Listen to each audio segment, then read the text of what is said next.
দাবিতে যারা অটল থাকবে, আল্লাহর দ্বীনের পথে যারা অটল থাকবে, আমি অবশ্যই সেই মানুষগুলারে পরীক্ষা করব। এই কথা কার? আল্লাহ তাআলা বলেন, ওয়ালানাবলুওয়ান্নাকুম বিশাইইম মিনাল খাউফি ওয়াল জু'i ونقص من الأموال والأنفس والثمرات وبشر الصابرين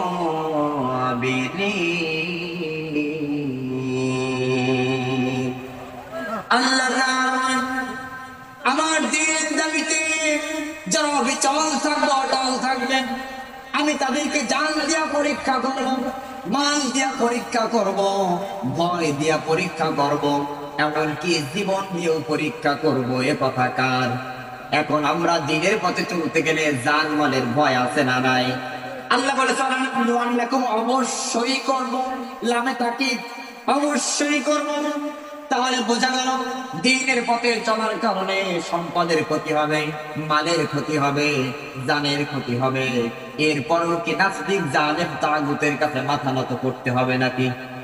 এখন যাদেরকে পরীক্ষা আসার পরে যারা জালেম তাগুত নাস্তিক স্বৈরাচারদের কাছে যারা মাথা নত করে, জালেমদের সাথে যারা একত্রতা পোষণ করে, জালেমদের সাথে যারা চলে যায়, এইগুলোর নাম হলো মুনাফিক। এইগুলোর নাম কি? এগুলোর নাম কি? সমাজে ঝগড়া ঝাঁটি ঝামেলা মারামারি শুধু তাদেরকে দিয়ে হয়, যারা আল্লাহর জমিনে আল্লাহর দ্বীনের জন্য পরীক্ষা দিতে রাজি না। এই জন্য আল্লাহ তাআলা ইযা জাআ নাসরুল্লাহি ওয়াল ফাতহু ওয়া রাআইতান নাসা ইয়াদখুলুনা ফি দীনিল্লাহি আফওয়াজা। তোমরা দেখো মুসলমানদের যখন বিজয়ের সময় আসবে, মুসলমানদের যখন বিজয় হবে, এক শ্রেণীর লোক এসে তোমাদের সাথে আফওয়াজা দলে দলে বেরবে আর বলবে, ভাই আমরা কিন্তু তোমাদের লোকের বিপদে পড়ে ওদের সাথে গেছিলাম। আছে না নাই? আছে না নাই? ইসলামে কোনো বিপদ আছে নাকি? আপনি মারা যাবেন, তারপরও জালেমদের সাথে হাত মেলানোর কোনো সুযোগ আছে নাকি? ওই সময়ের ভিতরে যদি আপনার মরণ হয়ে যায়, তাহলে আপনার মৃত্যু কি হবে? কথা বুঝতে পারছেন?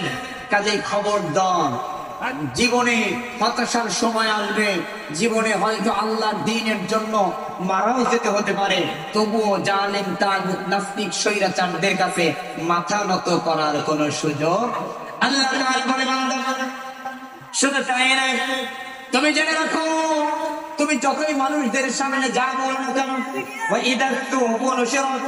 তোমার আমলনামাগুলো আমি রব তোমার আমলনামাগুলো লিখে রেখেছি।